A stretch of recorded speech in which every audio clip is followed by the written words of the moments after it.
मेरी यात्रा। उस बंद कोठर में 9 महीने बिता लिए मैंने। कुछ समय तो पता ही नहीं चला कि कहाँ हूँ, पर ज्यों-ज्यों दिन बीतते गए एहसास शुरू सा होने लगा था कि कहीं व्योम में बंद हूँ। आँख खुली, फिर भूख लगी, ज़रा सी हिली, जगह कम थी, नहीं हिल पाती थी अब मैं। पर भूख किसी को भी बर्दाश्त नहीं होती, फिर भला मुझे क्यों होती? आखिर इंसान थी, ईश्वर की अनुपम कृति, और वो भी कन्या रूप में। स्त्री ही स्त्री की सृजन करता। वाह, कितनी सुंदर सी आत्मविभोरता है। पर ये भूख कुछ नहीं सहने देती। जरा सा हिलकर उस नाली की तरफ पहुंची और पाया वहां कुछ खाने के लिए था। 9 महीने की यात्रा के बाद अब बाहर आने की व्याकुलता थी।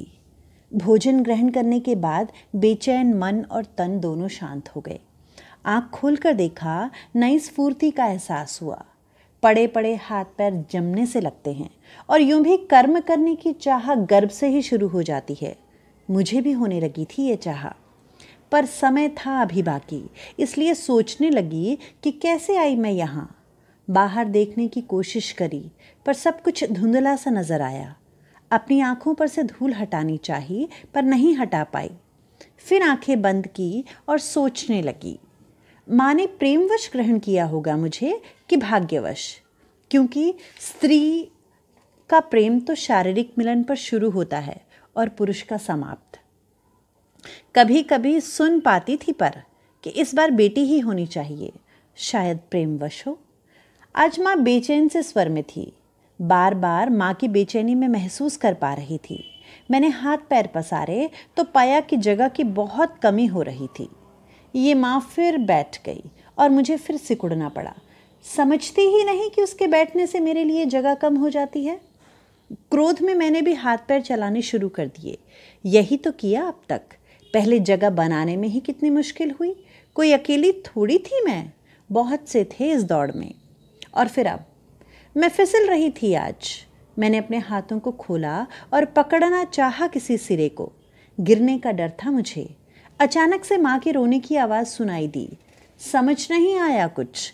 मुझे जानना था कि ऐसा क्या हुआ जो माँ चीखने लगी। माँ, माँ, मैंने आवाज़ लगाई, पर इतने शोर में मेरी आवाज़ कहीं गुम हो गई थी। अब मुझे बाहर निकल कर देखना था माँ को। मैंने अपनी पकड़ उसकी धमनियों से ढीली कर दी, खुद को संतुलित किया और उस कोठरी से बाहर आने की कोशिश की।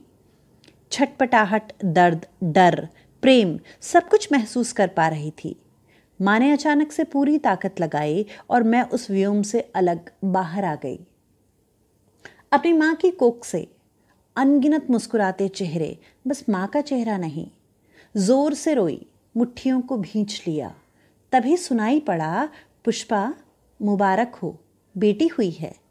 माँ ने अपने हाथ बढ़ाए, मुझे आलिंगन में लिया। फिर वही गर्माहट, फिर वही एहसास, वही अपनापन, पर फिर वही भूख। और अब की बार माँ ने अपने खून और मातृत्व से बनाकर दूध पिलाया। और यही तो थी बस मेरी 9 महीने की यात्रा मेरी माँ की कोख में।